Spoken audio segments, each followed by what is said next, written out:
మనతో పాటు మరి మాధురి గారు ఉన్నారు. మాధురి గారు తెలియని వాళ్ళంటూ ఎవ్వరూ లేరు. అందులో అఘోరి ఆలియా శ్రీనివాస్. ఈ శ్రీనివాస్ కేసులో మాత్రము చాలా ముఖ్య పాత్ర పోషించి ఈ రోజు మరి స్టేషన్ మెట్లు ఎక్కించేలాగా చేసిన దాంట్లో ముఖ్య పాత్ర మాధురి గారిది ఉంది అని కూడా చెప్పుకోవచ్చు.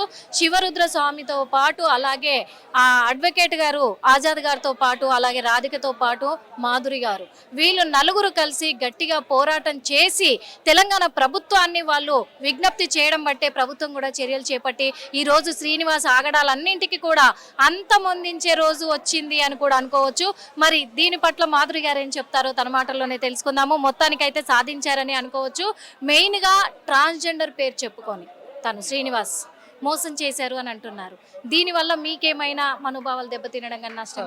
ఫస్ట్ ఆఫ్ ఆల్ మా పోరాటం ఇంత సక్సెస్ ముందుకు రావడం కారణం మీడియా సపోర్ట్ ఉండడం వల్లనే. నిజంగా మీడియా మిత్రులకి అందరికి మేల్ ఫీమేల్ ప్రతి ఒక్కరికి thank you so much.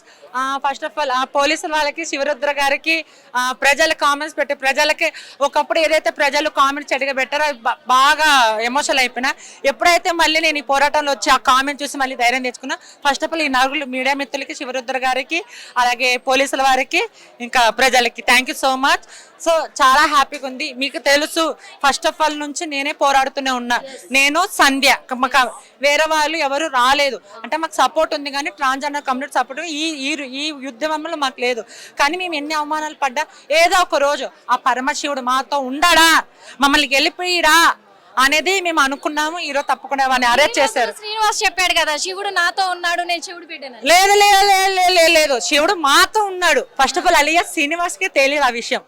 Pans powder రాసుకొని, బొట్లు పెట్టుకొని, లిప్టిక్ రాసుకొని అంటే ఏదో కొత్త క్రియేట్ చేయాలనుకున్నాడు కానీ వానికి తెలియదు కదా. సో మాధురి ఉంటుంది, పోరాడుతుంది, ఏం చేసినా ఏమైతుందిలే అని అనుకున్నాడు. కానీ చెయ్యలేరు అన్నాడు. సో శివరుద్ర గారు మేము గట్టిగానే పంతం పట్టుకొని ముందుకి తీసుకొని వచ్చామన్నమాట. సో ఎవడైనా కానీ ఏపీ తెలంగాణ ఇంకొక అఘోర రావాలంటే ఉచ్చపడాలి. నేను నిజంగా ఒకటే కోరుకుంటున్నా, ఇలాంటి చెత్త నా కొడుకుని, ఇలాంటి ముండా కొడుకుని ఎవరైనా కానీ ఇంకోసారి వస్తే లంజా కొడుకు చెప్పు తెగగట్ల కొట్టాలి. శ్రీనివాస్గా ఏమనుకుంటా నేను ఏ రోజు చప్పట్లో కొట్టాలి, కానీ ఈ రోజు నీ వల్ల కొట్టాల్సి వస్తుంది. ఎందుకంటే వీడు ట్రాన్స్జెండర్ పరువు తీస్తున్నాడు మా. ఎందుకంటే వాడు ట్రాన్స్జెండర్ కాదంటున్నారు, మళ్ళీ కింద పైన ట్రాన్స్జెండర్ సర్జరీ కదా. అంటే ఈ ముసుగులో చాలా మంది మమ్మల్ని ట్రోల్ చేస్తున్నారు. ఇప్పుడు మేము అన్ని రంగాల్లో వస్తున్నాం. నేను ఒక ఆర్టిస్ట్ని, అన్ని రంగాల్లో వస్తున్నాం. మేము ఇప్పుడు ఎదుగుతున్నా. వీడొచ్చి మా పేరు చెడగొడుతున్నాడు కదమ్మా.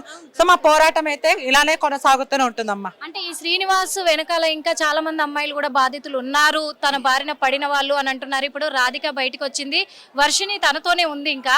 కానీ ఇప్పుడు ఇంకా తన వెనకాల బాధితులు ఉన్నారు చాలా మంది అమ్మాయిలని. ఆ అమ్మాయిలను కూడా బయటికి తీసుకురావడానికి పోరాటం కొనసాగిస్తారా? సో ఇప్పుడే కదా అరెస్ట్ చేస్తారు, చూసాం కదా. సో చాలా హ్యాపీగా ఫీల్ అయినాను, చాలా హ్యాపీగా ఫీల్ అయినాము. సో ఇప్పుడే కదా కోర్టుకి వెళ్ళారు. సో వాడు ఇంకా ఏమేం చేస్తాడో.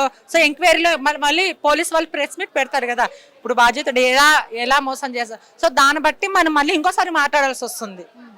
పొద్దున కూడా నార్సింగ్ పిఎస్ దగ్గర తను రావడం జరిగింది. అక్కడ కూడా మీరు గమనించారో లేదో ఒక మాట అంటున్నాడు, నన్ను ఎవరు ఏం చేయలేరు, నాకు బయటికి రావడం క్షణాల మీద పని అంటున్నాడు. బయటికి ఎవరైతే వస్తాడో బెయిల్ కోసము, బెయిల్ ఏడిపించుకోవడానికి వస్తాడో వాడిని ఫస్ట్ పట్టుకొని తనాలి. వాడిని పట్టుకుంటే ఎవరి కోసం బెయిల్ అప్లైడ్ చేస్తాడో వాడిని పట్టుకుంటే మాత్రము ఇంకా విషయాలు బయటకు వస్తాయి. వర్షినికి ఏం చెప్పదలుచుకున్నారు? అమ్మ వర్షిని, దయచేసి మీ తల్లిదండ్రుల దగ్గరికి వచ్చేసేయమ్మా ప్లీజ్. మీ తండ్రి చాలా బాధపడుతున్నారు, మేము కూడా పోరాడుతున్నాం. అమ్మ మా ట్రాన్స్జెండర్ కమ్యూనిటీకి ఏదైనా అన్యాయం జరిగితే మహిళలు రారు, ఎవరు రారు. మీకు ఏదైనా అన్యాయం జరిగితే మేము ఉంటున్నాం, మళ్ళీ మీరు ధైర్యంగా ఉండాలి కదమ్మా. మేమే మీకు అంత సపోర్ట్ ఇచ్చినప్పుడు మీరు రావాలి కదమ్మా. ఈ విషయంలో మాత్రం మిమ్మల్ని అప్రిషియేట్ చేయొచ్చు. ఎందుకంటే ఒక మహిళలకు ఇలాంటి ఇబ్బందులు కలుగుతూ ఉంటే మహిళలు బయటికి రాలేదు, మీలాంటి వాళ్ళు వచ్చారు. మన దీపుని ముక్కలుగా చేసి చంపేసినప్పుడు ఏ మహిళ రాలేదు. సో మేము ఎందుకు వచ్చామంటే వాళ్ళు ఏదో రాలేదని మేము అలా అనుకోము. అందరం మనుషులు, మీరు ఎలా పుట్టారో నేను అలా పుట్టాను అనుకొని మేము పోరాడుతున్నాం. ఈ మహిళనే కాదు, ఏ ట్రాన్స్జెండర్ అయినా ఏ మహిళకు అన్యాయం జరిగితే ఫస్ట్ ఆఫ్ ఆల్ మేము ముందుకుంటాం. చివరిగా ఈ శ్రీనివాస్ని ఇప్పుడైతే స్టేషన్ కి రప్పించారు, పోలీసులు అదుపులోకి తీసుకున్నారు. మీ పోరాటము ఖచ్చితంగా విజయాన్ని సాధించింది అనుకుందాము.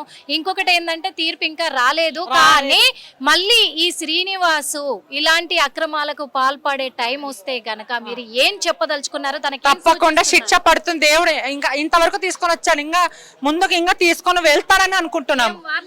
వార్నింగ్ ఏం లేదు.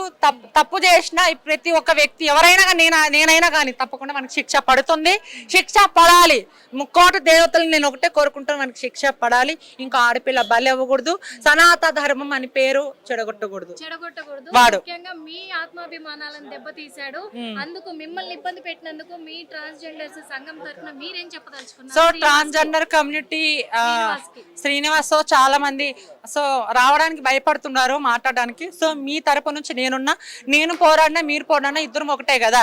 ట్రాన్స్జెండర్ కమ్యూనిటీ ఎవరు పోరాడినా కానీ ఒక పంచి పేరే కదా. సో మీ తరపు నుంచి నేను పోరాడుతున్నా, మనకు న్యాయం జరగాలని, మన కమ్యూనిటీకి ఎలాంటి మచ్చ తీసుకురానని నేను మనస్ఫూర్తి కోరుకుంటున్నాను. ఒకటే మాధురి గారు, ఒకవేళ పోలీసులు గనక, ఎందుకంటే మిమ్మల్ని ఇబ్బంది పెట్టాడు కాబట్టి పోలీసులు గనక ఒకవేళ 5 నిమిషాలు మాట్లాడే అవకాశం ఇస్తే శ్రీనివాస్ తో ఏం మాట్లాడతారు? సో నేను చెప్పానండి, తప్పకుండా మాట్లాడింది తప్పకుండా రివీల్ చేస్తా. ఎందుకంటే చాలా మాట్లాడి కొంచెం బాయ్స్ అట్లానే కాదు కానీ, సో తప్పు ఉంటే తప్పు జరుగుతుందని మాట్లాడాలి, తప్పు లేదంటే మాట్లాడాలి. అంతే అండి. Okay, thank you so much. Hit TV app, ఇందులో short news, live news, entertainment shows, movies, digital magazines తో పాటు మీ జిల్లా వార్తలను కూడా ఫ్రీగా చూడొచ్చు. ఇంకెందుకు ఆలస్యం, వెంటనే హిట్ టీవీ యాప్ ని డౌన్లోడ్ చేసుకుని ఫ్రీగా ఎంటర్టైన్మెంట్ పొందండి. Hit TV app. Hit TV app. Please download hit TV app. Hit TV app ని ఫ్రీగా డౌన్లోడ్ చేసుకొని ఎంజాయ్ చేయండి. మీకు నచ్చిన ఎంటర్టైన్మెంట్ కోసం హిట్ టీవీ యాప్ ని ఫ్రీగా డౌన్లోడ్ చేసుకొని ఎంజాయ్ చేయండి. హిట్ టీవీ యాప్ ని డౌన్లోడ్ చేసుకుని ఆస్వాదించండి, ఆశీర్వదించండి. ఇంతమంది సెలబ్రిటీలు హిట్ టీవీ యాప్ ని డౌన్లోడ్ చేసుకోండి అని చెప్తున్నారంటే ఎంత మంచి యాప్ ఆలోచించండి. అమెరికాలో చదవాలనుకునే వాళ్ళకి విశ్వసనీయమైన పేరు మన శౌర్య కన్సల్టెన్సీ. UK లో 1 year masters. UK లో 1 year masters. 2 years work permit up to 5 years visa. Contact Saurya Consultancy. Contact 89851 89851.